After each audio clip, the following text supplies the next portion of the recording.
Hier, à 2 millions de dollars à Kepesa Kagame. Côté volcan, tel est à comment réparer une catastrophe naturelle. Nous ne sommes plus ce peuple grand-là, tant chanté dans l'hymne national à Kala, la Zaïroise. Zaïrois faire fier à peuple, dignité, peuple grand. Nous le sommes plus, nous avons perdu cette fierté. À cause des amateurs, des sous-traités. Félix Tshisekedi, c'est un sous-traité de Kagame. Non, bobenga so ba muyaya ba waunga benga ba golwa. C'est là. Bon l'action na TV 30 000 tonnes ya vivre non vivre uta Kenya et uti Brazzaville.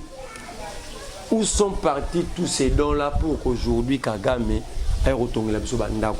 Quel est l'objectif derrière ces projets? C'est ça qui peut nous expliquer l'objectif? Le Rwanda quel moyen pour construire des maisons au Congo? Le Rwanda qui nous tue. Donc, moi, maman de tout vendre, mon gars, il a bomi moi, non, l'objet n'a pas tongelonda. Donc, la bomi famille, non, le déséquilibre dans le Congo, l'insécurité, le Congo n'arrive pas à décoller à cause de qui? N'est-ce pas du Rwanda et de l'Ouganda? Et aujourd'hui, ces gens-là, Félix Tshisekedi arrête ces blagues. Il y a un zolo dans Congo mani.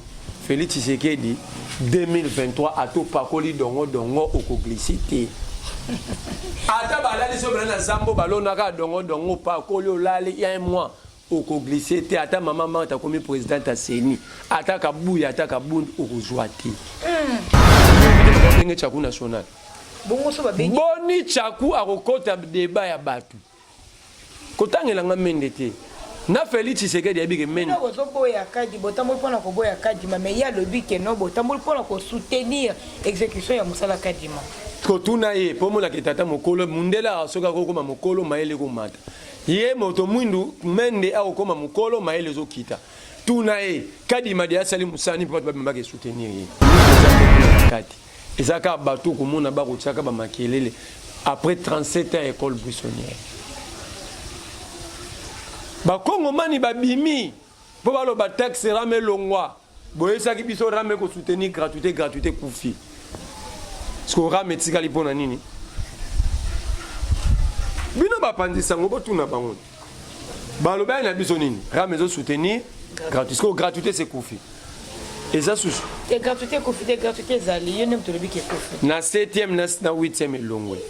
Na école maternelle et longue. Na maternelle école moko kuna na mopanzi ya na katika ba province na biso ba maternelle 6 000 francs et puis primaire 12 000 francs. Bon na ba Kabund depuis botama salate pas même sala député. Kabuya asalate na vie. Aloba ote azaki Kabuya biote azaki importateur à carburant entrepôt à la Kisati. Donc c'est un problème que le pays soit dirigé par des non-expérimentés. Bah toi ça nous était. Papa tchèque serait dans sa libiso ma belle n'amboko. Azuba mikolo belé tiki bango na ça nous était. Tika était molimo na ye et pe molimo ne pe malakimia mais côté muso pe malakimia te pas tirer libiso ngambo. Bah to bazo vendre na ça nous était ba kokotanga ta mikandate. Voilà aujourd'hui la et matata ponyo ayebaki. Toba memi dossier na cour constitutionnel matata ponyo za ina Guinée. Alors, il y a défier justice malgré fidèles internautes abonnés des Vision News Télévision, j'ai le bon abonné cadette Moussamba. Sugasu la patriote, et c'est mes amis que vous avez vraiment branché. Kolanda émission na bino bolinga kamingi masolo ya mboka. Oye la kabongo présenté na maman anti-tribalisme. Alors, lelo na plateau na ngai nazali na obose ko betambela kotinda ngai tene kende konduka ye ko benga ye wapi bolinga kamingi mwana mboka Merlin Vuvu. O wapi toko betane masolo ya politique ya mboka na biso toko sola sur le point ya marche o ese ko leka mokolo ya le 13 novembre toko beta pe lisusu lisolo ya est mboka na biso toko zangisa pete kolobela pe lisusu le léopard de la République pambate to sila ki kolonga bongo match na o Italie mondial il y a 2022. Alors ensemble avec mon caméraman Kotelanga Yves Merlin Vovo enfin que masolo na biso et banda bande ko balandi bozala toujours branché. Mbote mama kade mbote na bayo sur Vision News mbote na bakongo mani kasi ya mbona pesa lokumu pe longoni na bakongo mani nyonso o bazui conscience soki biso moko ba congolais to bundeli mboka au Congo te et kotika la robonga te nini to salite ya mwana peuple la komo lakisa to komo kende pembeni ya soulèvement la révolution au to sali nanu te ndeti kai po bosala yango wana yango mikona kopesa ndeko Tshilombo conseil na français po ba bia tanga mingi na avanda mingi na Belgique. Mais c'est Tshilombo, la nature a peur de l'horreur. Wana toli. Wana toli. So na kena ngomo lai aokomo, il n'était pas informé. Et on appelle ça on a beaucoup c'est ndeko Tshilombo, la nature a peur de l'horreur. Do bozo bangi sa bozo ya mabe. Te tozo bangi sa te, moto simba ka thermomètre et ba température à peuple azakate. Ben ali na Tunisien ndolo banini. Moi je maîtrise le peuple tunisien. Mais mon bima mon ami balé misatu alongo. A maîtriser l'isouté. Quand on na Burkina Faso baki les Burkinabés sont des hommes intègres. C'est un peuple intègre ne peut pas se soulever pour détruire son propre pays.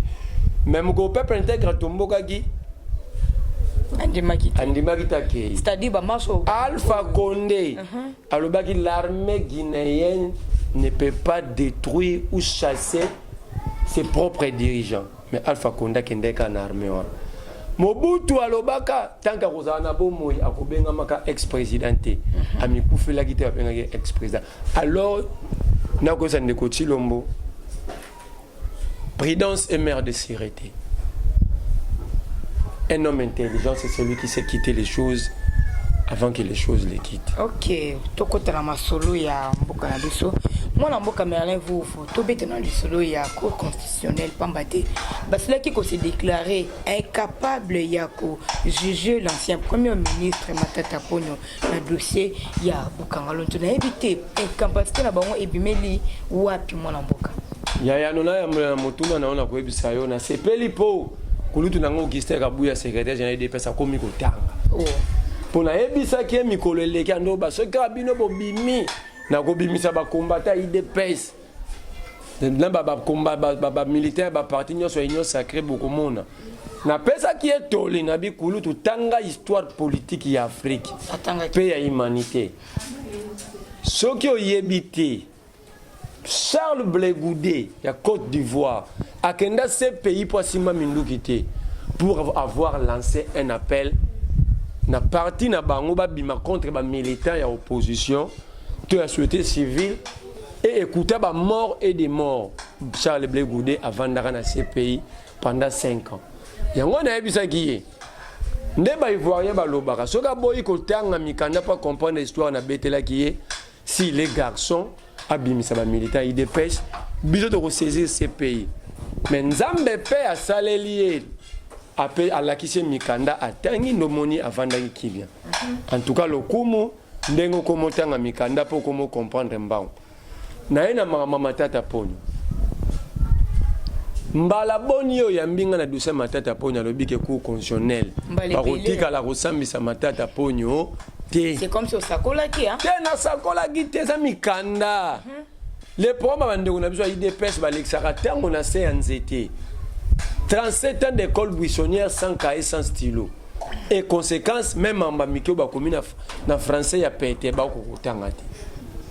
Ba lobi que la cour constitutionnelle pour juger président de la République ou le premier ministre, il doit commencer par prononcer sa déchéance. Soit du président de la République, soit du Premier ministre. Or, la déchéance est pour les gens en fonction. Si le Premier ministre est en fonction, c'est là que la Cour a le devoir de déchoir. Est-ce que Matata Ponyo est en fonction? Ça, c'est l'article 167 de la Constitution congolaise. Il est sénateur. Or, la juridiction naturelle, il y a sénateur et député national et la Cour de cassation.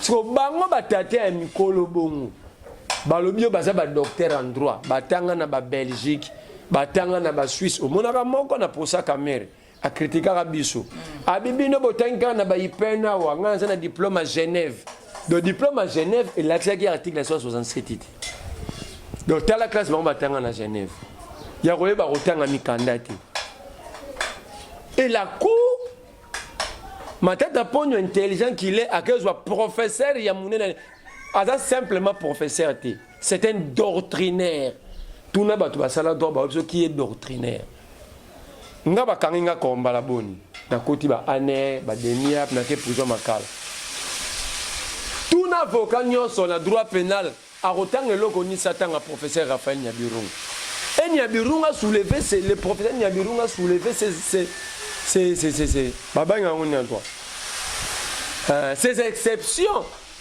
ABC bango tala droit yango on atangi sakabino mobeko yango yo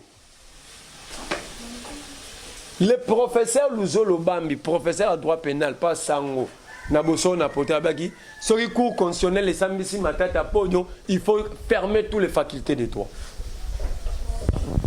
des professeurs d'université bazoloba biso ba auto zoloba ba toi sans été papa tchèque série na sali biso mabe na mboko azuba mikolo ebele tiki bango na sanzete ba tika ete molimo na ye epe molimo ne pe malakimia me côté muso pe malakimia te kwa tikeli biso ngambu bato bazo vana na sanzete ba kokotanga ta mikanda te voilà aujourd'hui la et matata ponyo yebaki to ba memi dossier na cour constitutionnel matata ponyo za ina Guinée alobi na ye ko défier justice au malgré sa politisé ça veut dire yebaki da ba me basali erreur grave. Il est venu l'affronter. Et voilà. Boka ayaki bozo zérénisation. Bobinete aza innocent bozongisi. Bobimisi Bukangalonzo la cour se déclare incompétent tout le bobimisani. Ezakali kambo kaka toujours na ça dit même des simples choses ils sont incapables de l'organiser. Ceux qui ba konza mboka pour organiser ta biloko est faible, facile. Les ABC il y a facile élémentaire, il y a droit, tout la gestion. Ce que vous avez la batoine ba dirige ba ça souni. Parce que c'est facile, maintenant, pour le sénateur, juridiction n'a naturel les accords de cassation. Bah, Mikolo et Belé, bah, Zuba Mémé, la cour constitutionnelle. Moi, l'ambo Camerlin, vous m'attendez. Donc, mon gars, il a rolobaga, merci. Parce que, oh, Toloba qui lobby, et Koki Sami. Si tu as Tolobi, tu as matata pour nous, Yiba quitté. Tolobi peut-être à Yiba qui ponga la zananga parquet. Enquête moi bi na table za matata pona lia mbonga Bukangalonzo ezomona na te bayaki na sangiso bomba bio asala ngote batie la biso dossier ya solo so matata pona yibaki mbongo na zo mbongo na so ba kongomani to kosepela bakanga epe asani ni azongisa mais to linginde prescrit à droit ezala respecter ndenge moko so ngi basala ngo pa na yo balingi basala ngo pa Augustin Kabuya to batete azamoto ya IDPS mais biso lingine mibeko ezala ya roto sama tolo bateke loko aza moto IDPS nga azanga momoso bate kanga e kaka tolo bateke loko aza moto FCC te kanga e kaka te loko eza faulu tika e te so lingi que le loi les textes de la République soient respectés appliqués pour tous les Congolais parce que dans un état de droit les autorités ne sont pas les individus en costume dans un état de droit l'autorité c'est la loi. Tout le monde est soumis à la loi. Donc, matata ponyo toi yibate, moi je n'ai rien à voir dedans. Seulement que la loi soit respectée pour que, et comme la jurisprudence c'était, pour que comme la jurisprudence il y a ma belle lobbying appelle en Sibir jurisprudence. On a tout, on a là-bas, c'est l'ingaï. Ça n'a été tout bête qui m'a beaucoup pour ça qui a un et pas mon voilà. On a droit à ça, il m'a et comme jurisprudence. Donc, on peut contre eux. Tu peux t'appeler solo, il y a conseil d'état, pour que tu annulé, mon collègue, il y a les deux, parce qu'il annulé décision. Oh, il y a ministre, il y a issu, Moïndo Nzangi, oh, c'est côté pour la faculté de médecine sur toutes les universités de la République, le baquet et apponi quelques universités, oh, wapi, faculté, on a écouté la en exécution alors que mais conseil d'état c'est dit qu'on annulé déclaration wana ezali kanisa malamu topé basali na bango kaka ndenge wana oyebi ke basala peuple trafic d'influence té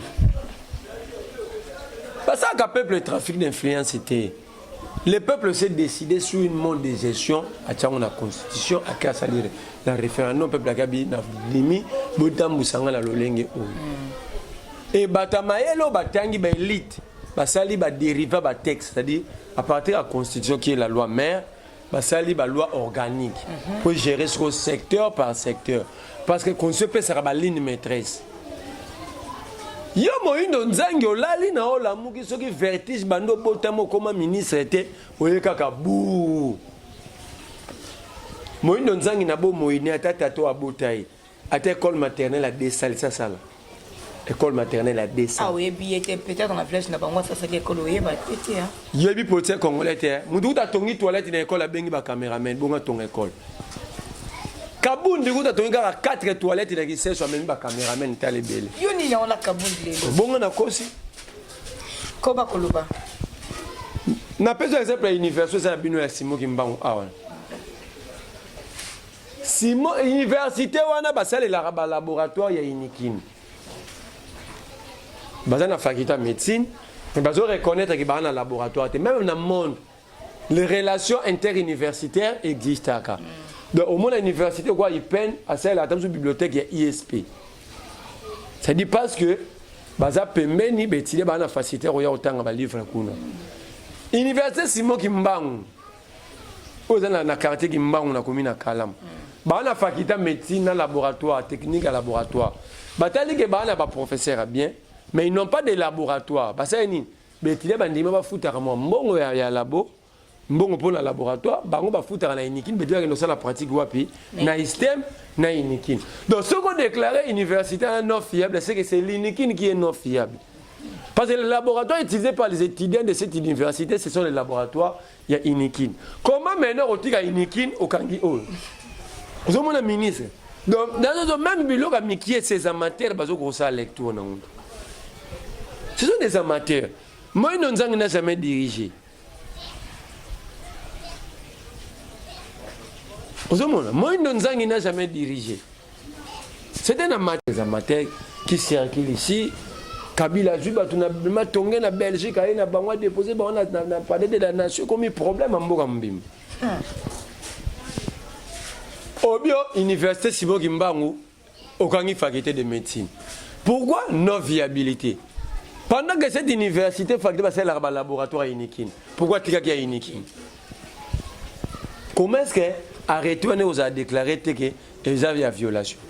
Parce que n'a pas besoin exemple comme Moko.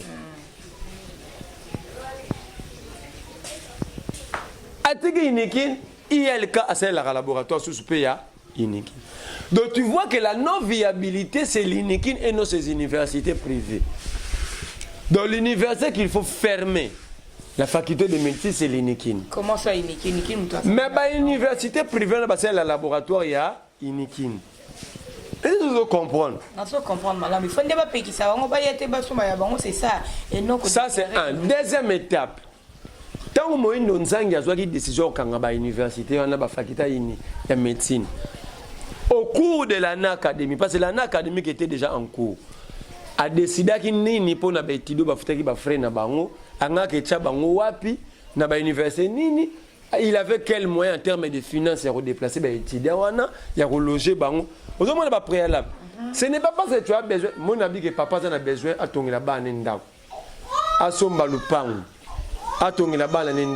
Ce n'est pas quand on a comme fazer la raison il doit trouver l'alternative. Tu as étage, mais moi tu vas foutre il y a 5 chambres salon. Boya tu vas dans s'équilibre dans 2 chambres à l'attendant to tongaka.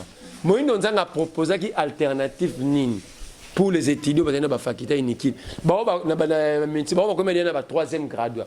Ba première licence. Donc il y avait plusieurs pesanteurs na kati arrêté wana na mo nzang c'était en matière. Donc ngai na l'équipe batebele ba dirigeant en expérience professionnelle. J'ai été délégué commercial dans Orange Congo. J'ai travaillé dans le service de marketing ya Tigo. Oh bango ba premier misala na bango za au Congo et pesi bango. Mais na tour na bango ba komo boma Congo ba pesa Congo merci. Ba rendre Congo ascenseur. Ça baba Moïno Nzangi ba velu tunu la bandi politique à la première fois comme ministre na vini. Jana ba lotangi lo bango. Kabund depuis botama salate pas même musala député. Kabuya asala na vie.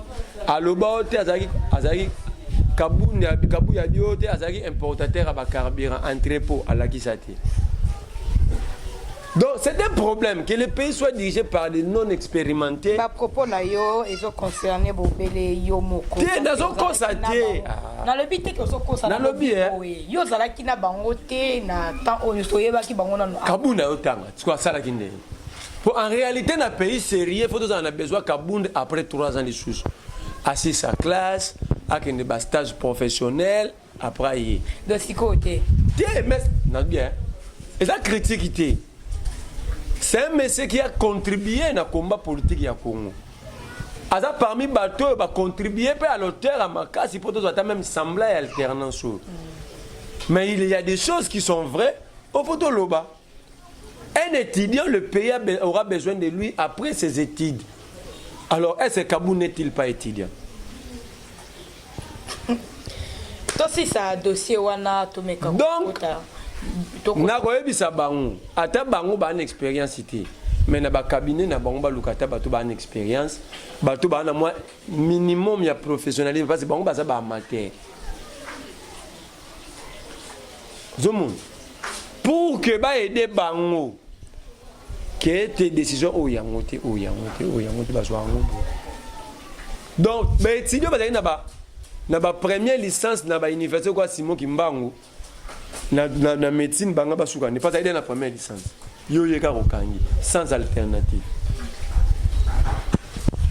matondo mingi mwana mboka Merlin vous tout le belabel comme il y a état de siège mais pas y wapi na mboka na biso kuna mpanzia est na ville ya Goma o wapi Paul Kagame président ya Rwanda asiliko offrir biso kotongela biso village moderne kuna o ils ont coûté 30 milliards de dollars pour la sinistrer ya volcan Nyiragongo aussi qui couper la kuna na habité to yamba offre wana na motema ya kokita ou bien to lo ba kezali cadeau empoisonné ou bien to lo ba ete mboka esili ko kendela maboko ya banguna ou bien to lo ba lulenge nini na habité yo lo ba ngondinga parce que ngana mituna penze belé na sanga biyana pona nini Félix Antoine Tshisekedi Tshilombo a décidé à bebisa combattre tata bango oh nda motuna ngape na komituna mituna po tuna pona nini Félix Antoine Tshisekedi alamungi na tonga bi komba tata nanga Etienne Tshisekedi wa mulumba nazo bebisa yango na sambisa yango na ndenge nini ye azwa 2 millions de dollars awa akepesa Kagame ote volcan tele akomo réparer na ba catastrophe naturelle te volcan sa magina na Goma et ça qui va baby ça qui moins là mo quelques kilomètres na Rwanda na pesi 2 millions ba ya les boss Yami Balé est-ce que le Congo vraiment les grands Congo les géants africains a besoin Rwanda Tonglenda si le Rwanda commence à construire pour nous cela veut dire nous sommes dans un état nous sommes dans une jungle mais à celle qui aide non à offrir bino OK Kagame a représenté en Afrique. Hitler. Kagame vivra na makila ya ba Kongomani. De tout ça, Mamoto a bomara biso aya kotongela biso ndako. Cela veut dire il a dit que Félix Tshisekedi a sous la responsabilité de Kagame. Félix Tshisekedi a sous-traité par Kagame. Donc ça qu'on accompagne Kagame ya sous-traitance.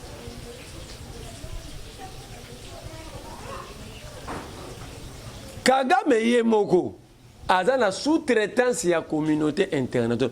Nous avons la faiblesse à Félix. Non. Un sous-traité a sous-traité sur Félix.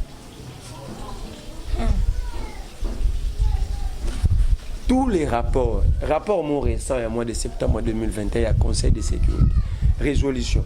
Balobi n'a besoin État du 16 marché parce que c'est Kagame qui finance et ravitaille les groupes armés dans l'Est. Félix Ataïba qui a dit. Et comment perdre des dignités? Nous avons tout perdu, même ce que nous avons le plus cher. Donc nous sommes plus un peuple. Ne dis pas ça. Mais, maman, nous sommes plus un peuple, nous sommes sans valeur. Oui, bien, on est peuple, il y a cher. Et cette dignité, oh, mon bout en nous avons la fier à dignité, fier à peuple, dignité. Peuple grand. Peuple libre à chacun. Nous le sommes plis. Nous ne sommes plus ce peuple grand-là, tant chanté dans l'hymne national à Kala, la Zaïroise. Zaïrois faire fier à peuple, dignité, peuple grand. Nous le sommes plis, nous avons perdu cette fierté.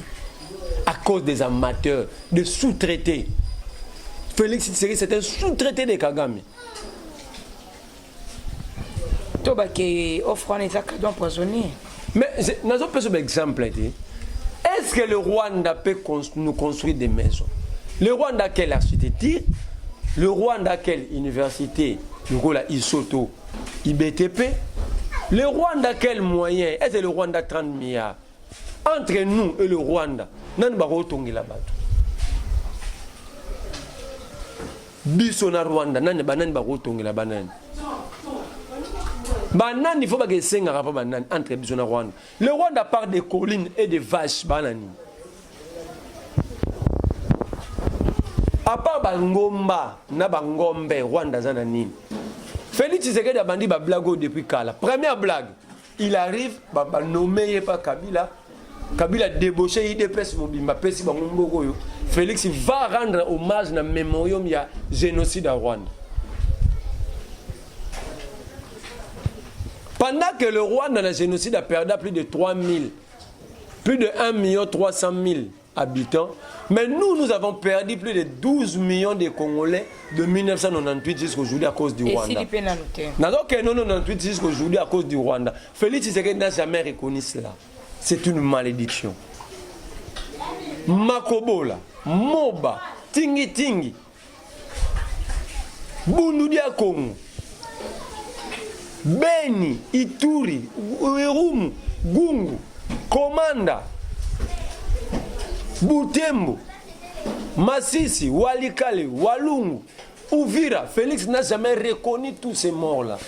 Ma reconnaît un massacre, génocide à Rwanda. Félix Tshisekedi a rendre hommage na cimetière ya papa ya marque mère aux États-Unis. Est-ce que mbongo wa Congo bimisa ko ke sala bilo na cimetière?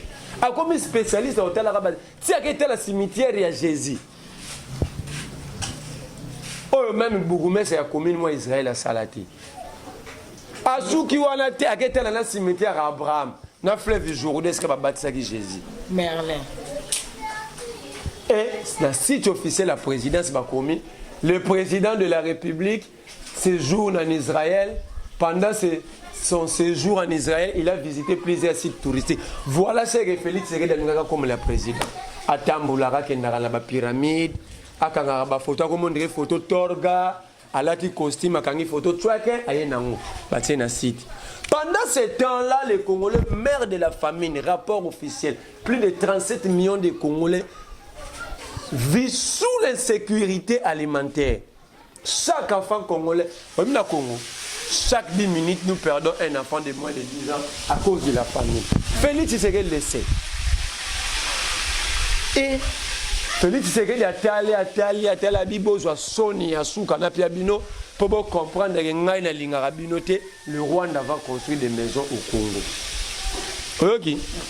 Donc Félix Tshisekedi a dit, Dioka, pour moi, Félix Tshisekedi a préparé même chef du quartier.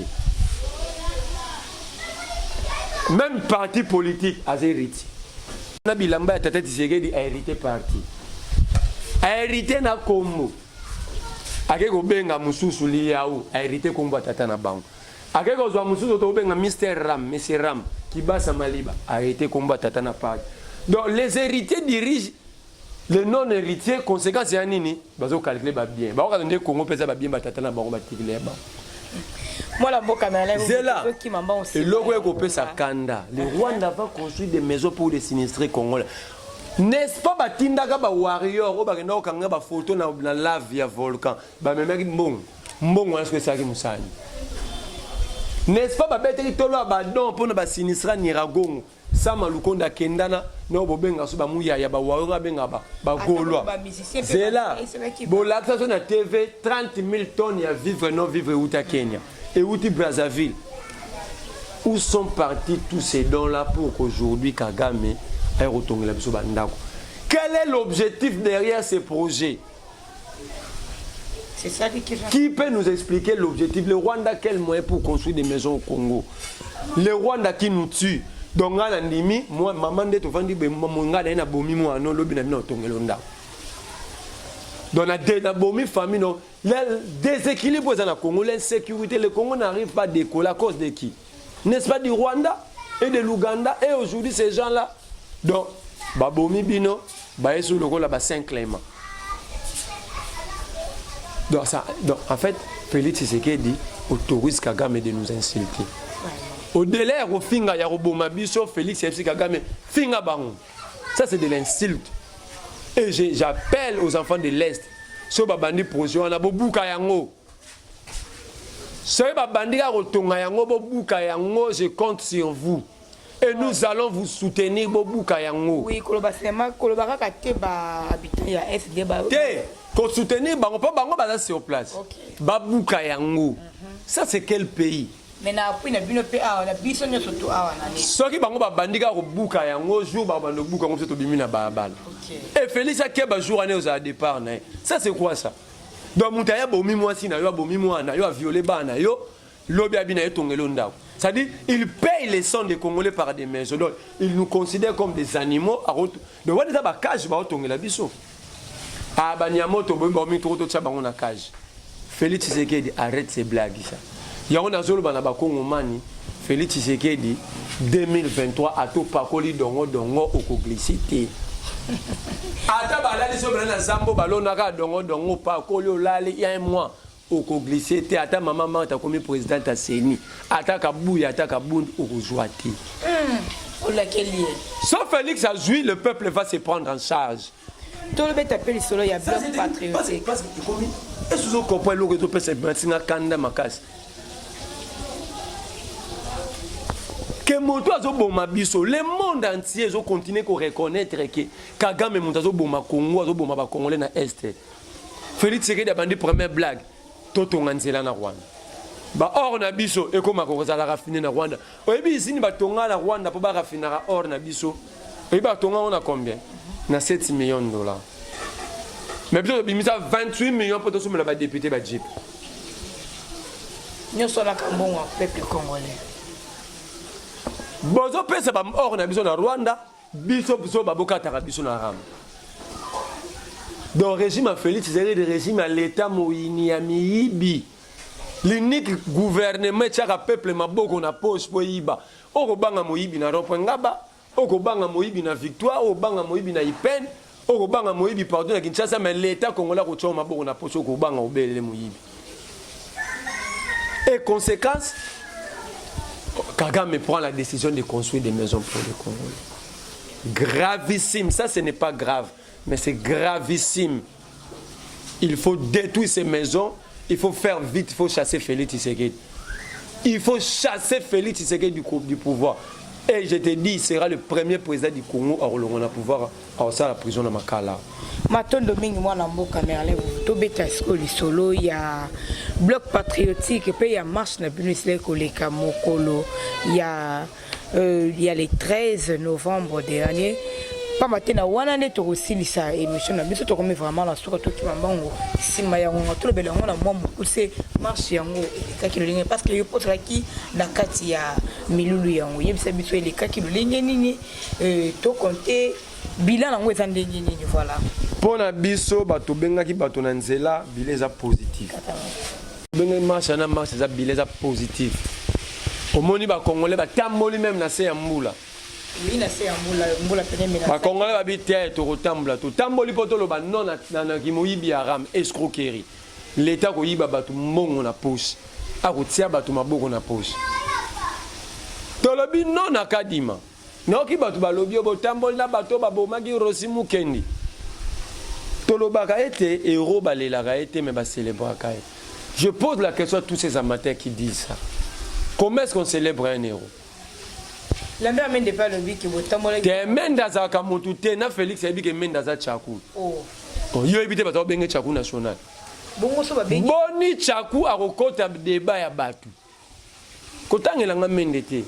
na Félix Tshisekedi yabike meni non bozoboya kadi botambo pona ko boya kadi mais il y a le but que non botambo pona ko soutenir exécution ya musala kadima ko tuna ye pomo la ketata mokolo mundela soka ko koma mokolo maele ko mata ye moto mwindu mende a koma mokolo maele zo kita tuna ye kadima dia sali musani pa ba ke soutenir ye pa ba ke soutenir kadima ko tuna kadima dia sali musani bande ko pe ide pesa le biete botambo la pona ko soutenir victoire ya na ide pesa batu bazala to lupango ka ba commander ide pesa.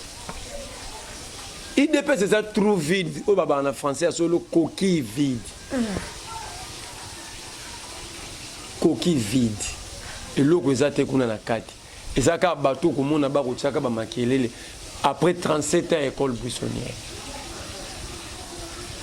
Ba Congo mani ba bimi. Pour ba lo ba taxe rame longwa. Boye ça qui biso rame ko soutenir gratuité koufi. Parce que rame tika li pona nini. Bino ba pandisa ngobo tuna bango.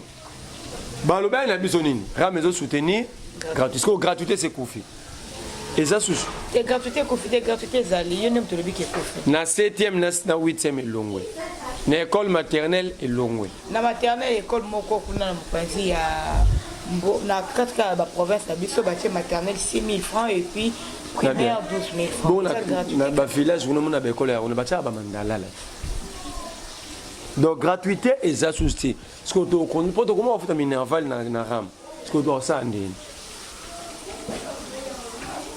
Ba Congo mani ba bimi baloba. Trop c'est trop to lembi ko kufa. Félix Tshisekedi yebisa frère na yo. Pe ami na yo Kagame to lembi. Na pe so révélation moko. Dimanche pendant que Félix Tshisekedi na Union nationale des destructeurs du Congo. Ndewapi. Oh bazali na stade lobby. Ba ko fêter victoire la place ba dédié yango. Na Congolais ba découvrir 160 corps ya ba Congolais na Beni tués par des rebelles sous l'état de siège. Est-ce que victoire wana ba ko dédié yango na bato ba na est to ba perdre bato pour na renforcer qu'on dit que Congo et ko galonga un jour. Ndenge tolongi na match to kolonga rapé to triomphar. Mais bango ba comme ça bango fête ba organiser na dîner na mbongo ba Congolais. Entre temps Congolais ou soit pour kufa kuna. Tant bozu bazaro fêter chaque jour na matongé na Belgique. Botie bango na avion tina na palais de la nation. Conséquence bango mi ça ba fête na ba occasion de l'Europe. Qu'est-ce que ce match là a à voir na fête basaki lobina oya? C'est pas une longue léopard là c'est pelaté bon. Mais la toute une question, qu'est-ce que cette victoire a à voir na fête basaki? Est-ce que na Congo tu as besoin de fête soin? Toi na Congo tu as besoin de sérénité pour retrouver la paix tant cherchée, tant voulue. Et pendant que tu as distrait na ba fête inutile, on nous annonce que Kagame va construire des maisons ici. Les criminels vont construire pour ses victimes. Vous comprenez pas ça? Il va passer. Il y a un Congomani qui bimari na nzela po na sande ko Chilombo. Koyo ka nzembo mo ba Congomani bazoyemba. Tolembi ba promesse akende. Tole